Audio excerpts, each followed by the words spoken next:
Welcome to the Property Corner with myself, Rowan Alexander.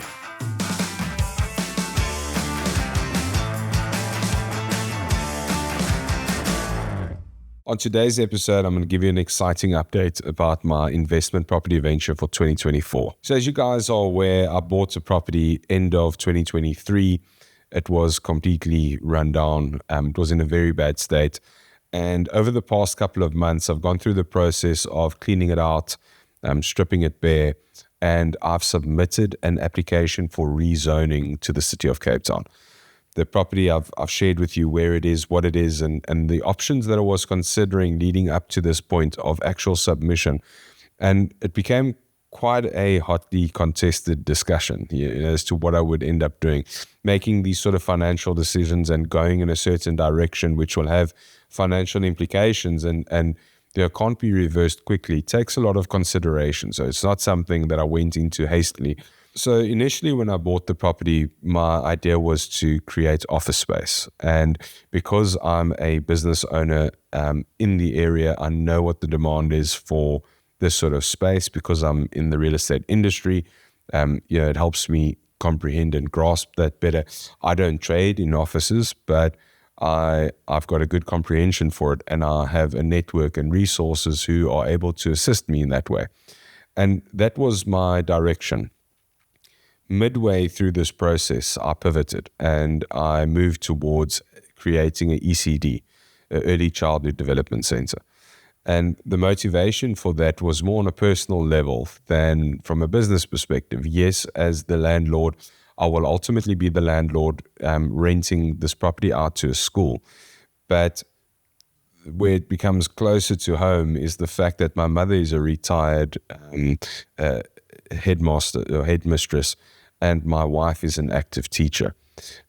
Similarly, my best friends are teachers, and my sister, her husband, my extended family are all in the teaching industry too.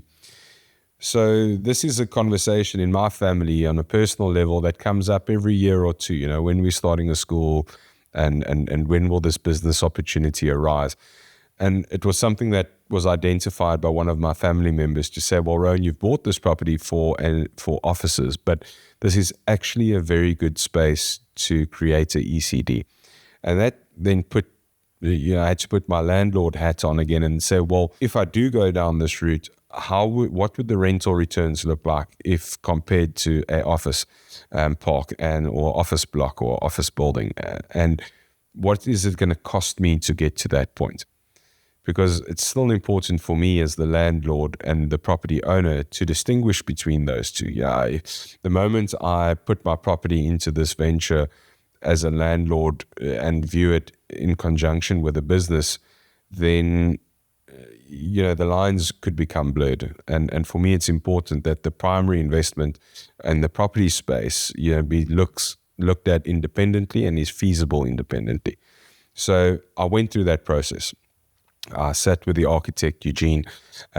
We drew up some new plans in terms of schools, and then looked if it would be viable from an operational point of view. It could cost, cost is one thing, and possibility of actualizing the property is one thing. But then if you're sitting with a property that operationally won't work, it doesn't help you either, because then it's not market related. So from a property perspective, myself and Eugene sat down with the plans. We looked at options, we looked at possibilities, and then we consulted with the people who would ultimately be running this school and would be renting from me as the landlord, in looking at the operational needs. And we try to balance the operational needs with what is possible within the property. We came up with a couple of different designs, presented it to them, and I think finally we found a workable solution, which from a viability perspective works for me as the property owner, but from an operational and viability perspective for the school, would also work. So I'm excited to say that in end of May 2024, we submitted our application to council, and that went through an advertisement period and a circulation period within the city of Cape Town to the individual departments. but it also went out to the interested and affected parties in the area. We've just recently got a notice that the advertisement period has closed, and that we have received the comments back from council as well as external parties. The good news is that the application has been well supported, not only by the City of Cape Town's individual planning or individual departments, but also as a greater community. The interested, affected parties in the area, we have only one single objection to what we are intending doing. I never went into this process expecting to get zero objections. When there's change, there will always be concern. But the nature of the objections and the nature of the comments from council, we now need to interpret, and we need to work through them and consider them, see what can be taken into account in our designs, and where we feel that there might be some uncertainty, we will engage with these parties, whether it be external or internal to council, and we would seek to provide more clarity and move forward before we submit that final application. But good news is that the application has been very well supported. So over the next coming weeks, going forward, I will engage with council regarding the individual departments who have sought further clarity on certain aspects, and I will also deal with the interested and affected party who has objected, to hear their concerns, to chat through the concerns, to maybe explain our application to them and ensure that they have interpreted it correctly. And if those concerns still remain, see how we can address them and ensure that they are valid and properly address them. So it's an exciting time for us because we're inching closer to the point of rezoning approval, and then ultimately building plan approval and getting this project on the run. But we're excited to announce, and I'm excited to announce, that I've finally made the decision in which direction I would go.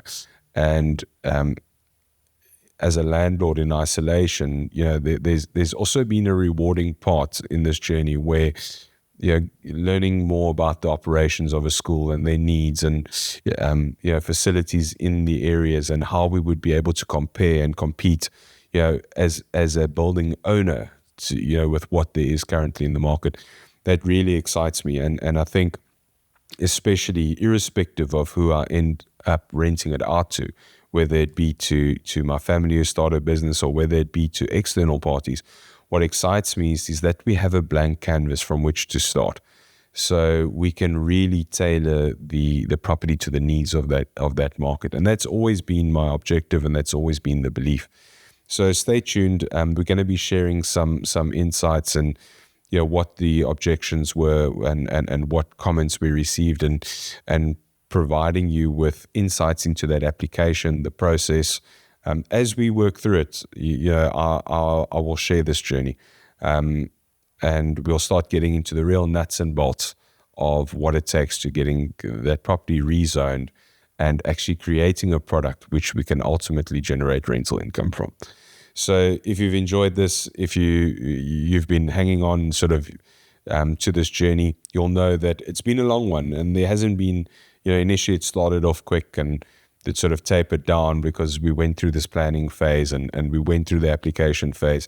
But over the next 6 months, there's going to be a lot happening on site. There's going to be a lot happening in this in this space. So if you've enjoyed this, please like and subscribe to our channel.